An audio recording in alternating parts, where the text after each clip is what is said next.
আসসালামু আলাইকুম প্রিয় দর্শক, কেমন আছেন সবাই? প্রথমে আর বাংলা টিভিতে আপনাকে স্বাগতম।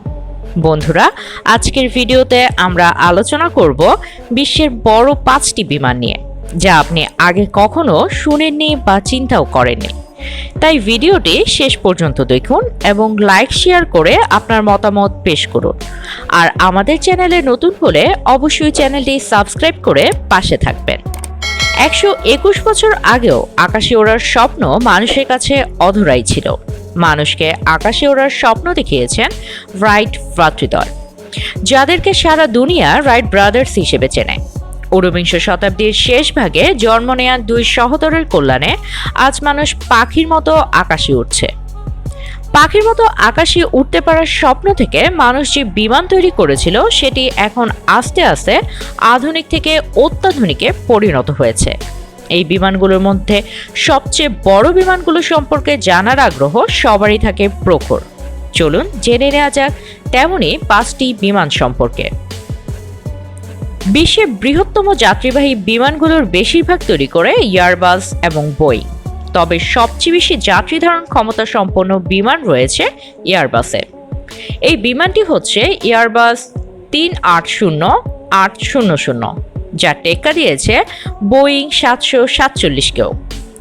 2007 সালে সিঙ্গাপুর এয়ারলাইন্সের কাছে এয়ারবাস 380-800 বিমানটি প্রথম বিক্রি হয়। বিমানটির সিঙ্গল ক্লাসে 853 জন যাত্রী এবং দ্বিতীয় চেয়ারে 644 জন যাত্রীর ধারণ ক্ষমতা রয়েছে। প্রায় 1500 জন যাত্রী নিয়ে উড়াল দিতে পারে বিমানটি। এয়ারবাস 380-800 হল দূরপাল্লার বাজারের জন্য প্রথম সত্যিকারের ডাবল ডেক যাত্রীবাহী বিমান, যেখানে এয়ারবাস 380-800F কার্গো সংস্করণটি 3টি সম্পূর্ণ কার্গো ডেক সহ প্রথম বাণিজ্যিক মালবাহী বিমান। সর্বোচ্চ ক্রুজিং স্পিড ম্যাক 0.88 এবং প্রাথমিক ক্রুজ উচ্চতা হিসেবে 28 মিনিটের মধ্যে FL350 বিমানটি পৌঁছতে পারে।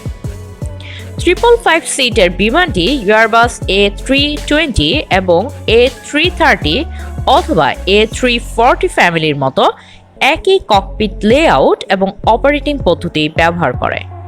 অন্যান্য এয়ারবাস ফ্লাই বাই ওয়ার বিমানের যোগ্য পাইলটরা অতিরিক্ত প্রশিক্ষণের পরই এয়ারবাস 380-800-এ পা রাখতে পারেন। এরপর বলবো আকাশরানী নামে খ্যাত বোয়িং 747-8 কথা, যাকে জাম্বো জেটও বলা হয়ে থাকে। 1967 সালে প্রথম শুরু হয়েছিল বোয়িং 747-8 বিমানের উৎপাদন।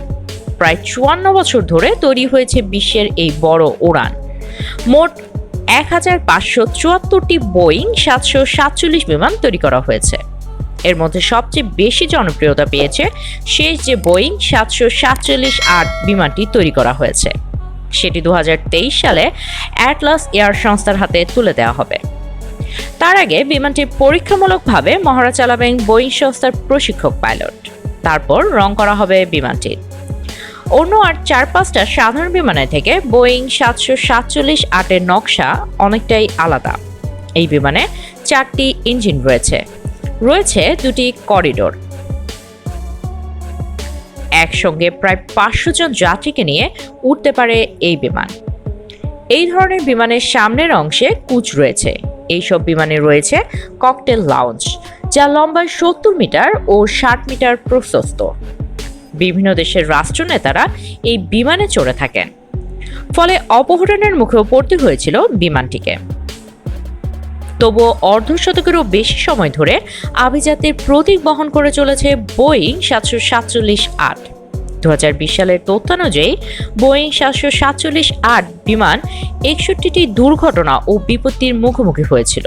মোট 3722 জন যাত্রীর প্রাণহানি ঘটেছে।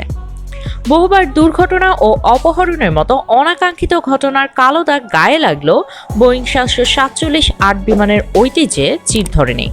আর সে কারণেই 50 বছরেরও বেশি সময় ধরে রানীর মতো আকাশে উড়ে বেড়াচ্ছে এই উড়ান। তবে দুঃখের বিষয় হলো শেষবার এই বিমানের ইতি টানা হলো। কেননা বিমান সংস্থাগুলি চাইছে জ্বালানি কম লাগে এমন অত্যাধুনিক উড়ান তৈরি করা হোক। করোনা অতিমারির কয়েক বছর আগে বোয়িং 747 বিমান ব্যবহার বন্ধ করেছে ইউনাইটেড ও ডেল্টা। অতিমারির সময় জাম্বো জেটকে বিদায় জানিয়েছিল ব্রিটিশ এয়ারওয়েজ ও কান্তাসের মতো বিমান সংস্থাগুলি। ফলে বিমানটির উৎপাদন বন্ধ হওয়ায় যেন এক যুগের অবসান ঘটল। বোয়িং বিমান নির্মাণ সংস্থার তরফে তৈরিকৃত আরও যে দুটি বিমান বিশ্বের প্রথম 5টি বৃহত্তম বিমানের তালিকায় রয়েছে, তার মধ্যে একটি হলো বোয়িং 747-400। বিমানটির ভ্রমণ পরিসীমা 13,446 কিলোমিটার। বর্তমানে কার্গো পরিবহনের জন্য বোয়িং 747-400 ব্যবহৃত হয়। 747 সিরিজের অন্যতম বিমান এটি। একসঙ্গে প্রায় 660 জন যাত্রী সমেত উঠতে সক্ষম বিমানটি। তথ্য অনুযায়ী আপাতত দুটি বোয়িং 747-400 রয়েছে, যার মধ্যে একটি মাত্র বিমান এখনও সক্রিয়।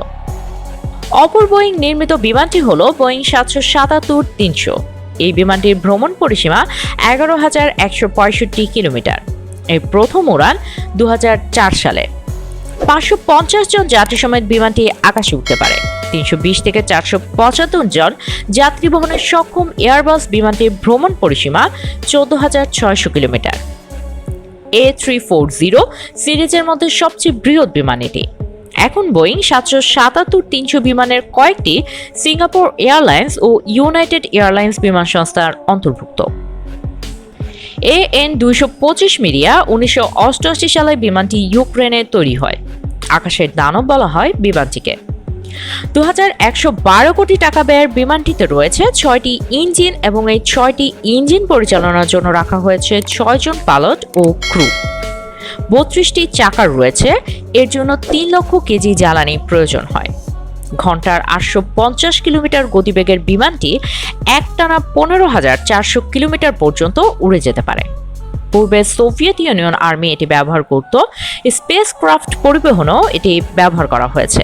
পরবর্তীতে বড় বড় মালামাল বহনের কাজে এটি ব্যবহার করা হয়েছে, বিশেষ করে যন্ত্রাংশ, সাবমেরিন, ট্রাক, এমনকি বিমান পরিবহনেও। মজার ব্যাপার হলো বিমানটির কোনো নির্দিষ্ট রুট নেই। এটি তাই আকস্মিকভাবে কোথাও গেলে হাজারো মানুষ এটি দেখতে ভিড় করত।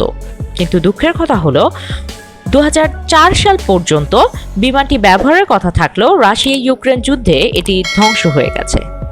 প্রযুক্তি যতই এগিয়ে যাচ্ছে, মানুষ ততই আধুনিক আর বড় বড় জাহাজ তৈরি করে চলেছে। একসময় যা ছিল মানুষের কাছে কল্পনা, আজ সেটাই বাস্তব। একসময় টাইটানিক ছিল জানা মতে পৃথিবীর সবচেয়ে বড় জাহাজ, কিন্তু সেই দিন শেষ। এখন টাইটানিকের চেয়ে বড় জাহাজের অভাব নেই।